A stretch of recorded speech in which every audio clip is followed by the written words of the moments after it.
Hello, students. I welcome you all to another session of the Hindu editorial vocab for June the 8th. So, आप सभी का स्वागत है session में। I hope आप लोगों को पीडीएफ्स मिल रहे होंगे। नीचे मेरे ग्रुप का लिंक है, ये जो आप ऊपर देख पा रहे हो ग्रुप, इसका लिंक मैंने नीचे डिस्क्रिप्शन बॉक्स में दे रखा है, कमेंट बॉक्स में। उसका क्लिक करिए, ग्रुप को ज्वाइन करिए and you will get the PDFs there once this session is over. Okay, तो चलिए शुरू करते हैं। बिफोर आई स्टार्ट बता दूं, रोज़ शाम में 6 बजे आपका इंग्लिश ग्रामर कॉन्सेप्ट्स वाइज ये चालू है। इसका सीरीज़ में चला रहा हूं, तो रोज़ शाम में मेरे साथ जुड़ना मत भूलिएगा, except for Fridays and Saturdays. Friday और सैटरडे को छोड़ के बाकी दिन ये सेशंस आपके रेगुलरली चलते हैं, because Friday Saturdays are my off. And join this Telegram group, this is the ID IRSSR_TB। Okay, here is the first question. पहला क्वेश्चन है एथनिक। एथनिक एक एडजेक्टिव है जो कि एक विशेषण हम जिसे कहते हैं। एथनिक का मतलब होता है कनेक्टेड विथ और typical of a particular race और रिलीजन। किसी पर्टिकुलर रेस या रिलीजन या जाति से संबंधित हो, उसे हम कहते हैं एथनिक। ना हिंदी में मीनिंग एथनिक का होगा विशेष जाति या धर्म से संबंधित या उसका प्रतिनिधिक, दैट इज एथनिक। किसी विशेष जाति या धर्म से संबंधित हो तो दैट इज एथनिक।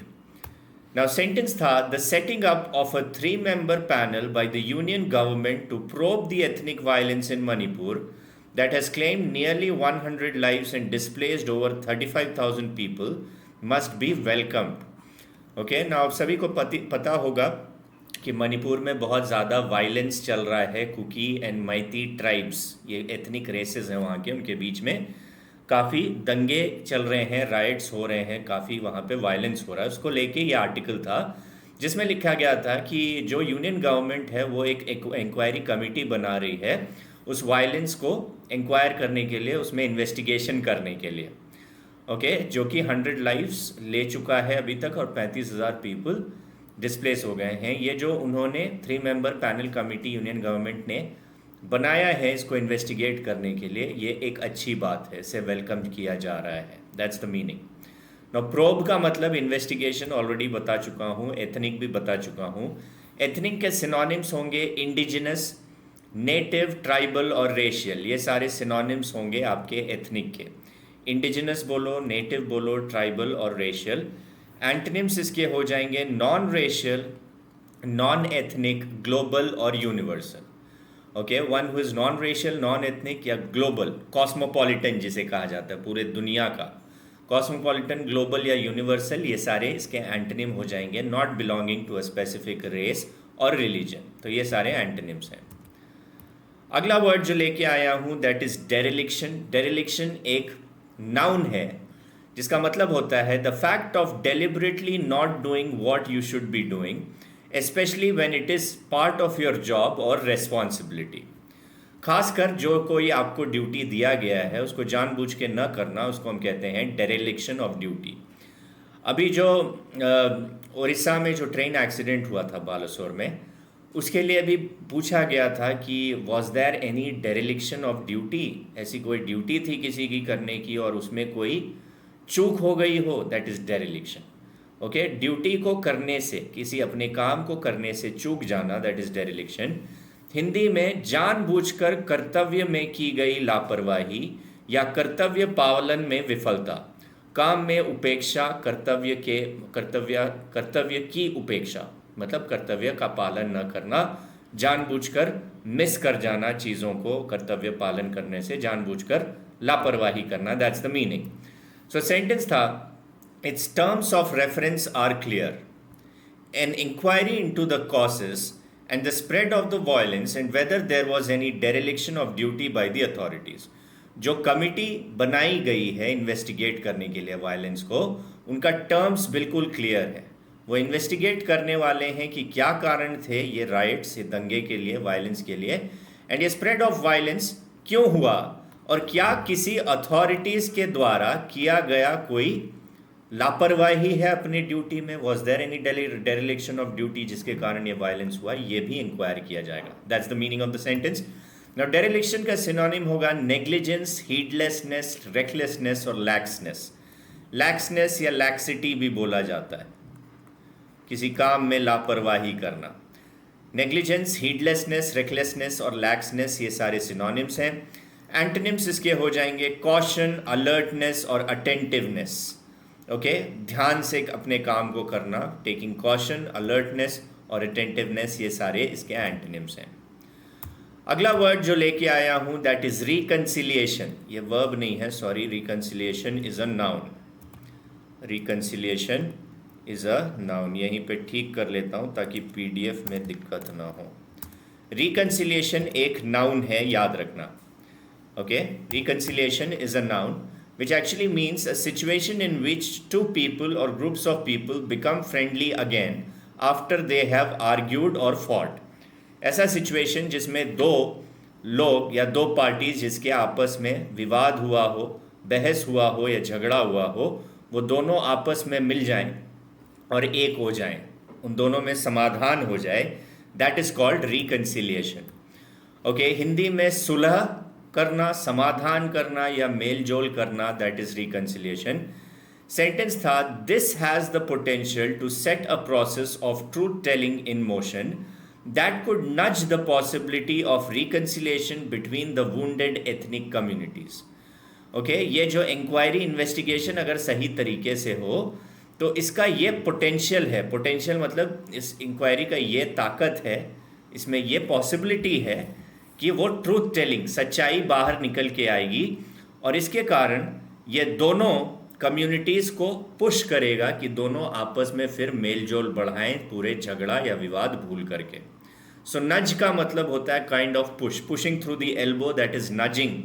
लेकिन नज यहाँ पे मतलब हुआ कि अगर प्रॉपर पता चले कि क्या कारण था क्या नहीं था, अगर सही पता चले तब दोनों कम्युनिटीज़ में मेल जोल बढ़ सकता है। Okay, so it could telling in motion that could nudge the possibility of reconciliation, दोनों में समाधान होने का possibility बढ़ सकता है between the wounded ethnic communities। wounded का मतलब होता है चोटिल, जिसको चोट लगा हुआ है, that is wounded। now synonym reconciliation का होगा rapprochement, compromise, harmony। rapprochement, compromise, harmony तीनों का मतलब होता है समाधान, सुलह करना, that should be the synonym। Antonym हो जाएगा वॉर, कॉन्फ्लिक्ट, डिस्प्यूट और हॉस्टिलिटी। झगड़ा, विवाद, वॉर, ओके, कॉन्फ्लिक्ट, डिस्प्यूट या हॉस्टिलिटी इसके एंटनिम्स है रिकंसिलिएशन के। now, अगला वर्ड जो लेके आया हूं दैट इज आर्सन। आपने सुना होगा कई बार आर्सन, आगजनी जिसे कहते हैं। It is a noun, the crime of setting fire to a building on purpose. Building ही नहीं, कोई भी पब्लिक प्रॉपर्टी को आग लगा देना जानबूझ के, उसको हम कहते हैं आर्सन, जिसे आगजनी कहते हैं हिंदी में। हिंदी में दंगे फसाद आदि में घरों और दुकानों में आग लगाने का अपराध आगजनी, इसको हम कहते हैं आर्सन। ओके, नाउ सेंटेंस क्या था देखो, that arson and violence continue in the state even after the union minister visited affected areas and only 18% of the looted weapons returned to the armory, such as distrust among the two ethnic communities, the Meiteis and Kukis। कह रहा arson और violence अभी भी continue हो रहा है, जबकि home minister Amit Shah already वहाँ पे विजिट करके आ चुके हैं।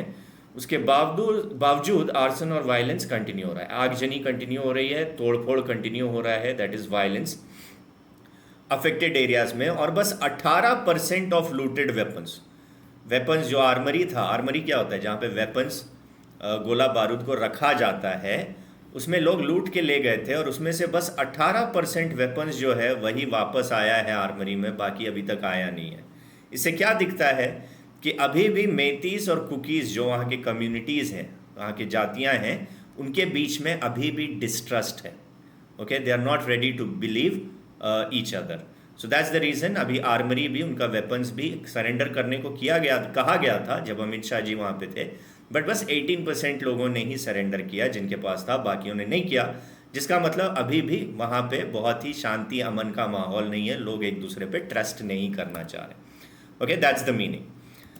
नाउ आर्सन का सिनोनिम होगा टॉर्चिंग, इंसेंडियरिज्म और पायरोमेनिया। सभी का मतलब होता है आग जलाने का पागलपन, आग लगाने का पागलपन। टॉर्चिंग, इंसेंडियरिज्म और पायरोमेनिया। एंटोनिम इसका होगा पुटिंग आउट, डाउजिंग और फायर फाइटिंग। तीनों का मतलब होता है आग बुझाना। पुट आउट बोलो, डाउजिंग बोलो या फायर फाइटिंग बोलो, सभी का मतलब होता है आग बुझाना। ये एंटोनिम्स हो जाएंगे आर्सन के। अगला और पांचवा वर्ड आज के सेशन में affiliation. Affiliation is a noun जिसका मतलब होता है द स्टेट और relation of being closely associated और affiliated with a particular person, group, party, company etcetera. Okay, किसी से क्लोजली एसोसिएटेड रहना या एफिलिएटेड रहना, that is called affiliation. The state और relation of being closely associated और affiliated with a particular person, group, party, company etcetera. Affiliation का हिंदी बोलो तो सिंपली संबंध बोल सकते हो, संबंध बनाना, दैट इज एफिलिएशन। सेंटेंस था the political representatives of the two communities. Okay, Kukis and Meiteis communities के जो पॉलिटिकल रिप्रेजेंटेटिव्स हैं, MLAs in particular who share party affiliations but differ in their ethnicities. दोनों पार्टी से तो वो एमएलएस एसोसिएटेड हैं एक दूसरे के, लेकिन एथनिसिटीज हैं, जाति में वो दोनों अलग अलग हैं। They must act as bearers of peace and reconciliation. इनको समाधान और अमन शांति कायम करने में इनको सबसे फ्रंट फुट पे खेलना चाहिए और इनको रेस्पॉन्सिबिलिटी लेना चाहिए कि पीस, अमन शांति बना रहे और लोगों के बीच में समाधान हो। That's the meaning of the sentence. Affiliation का सिनोनिम है association, collaboration, alliance and coalition. These could be the synonyms of affiliation. Association, collaboration, alliance और coalition. Antonyms हो जाएंगे disassociation, disunion, dissolution और separation. सभी का मतलब होता है अलगाव या अलग होना। So these were the words, synonyms, antonyms of the day. उम्मीद करता हूँ सेशन आपको पसंद आ रहा होगा। कमेंट करके बताइए सेशन कैसा लगा। एंड आपको ग्रुप, इस वाले ग्रुप में आपको मिल जाएगा इसका PDF सेशन के बाद। So that was it in this session. कोई भी डाउट्स, क्वेरीज हो तो कमेंट सेक्शन में लिखिए। Will see you in the next session. तब तक के लिए good bye, stay safe, take care everyone, bye bye for now.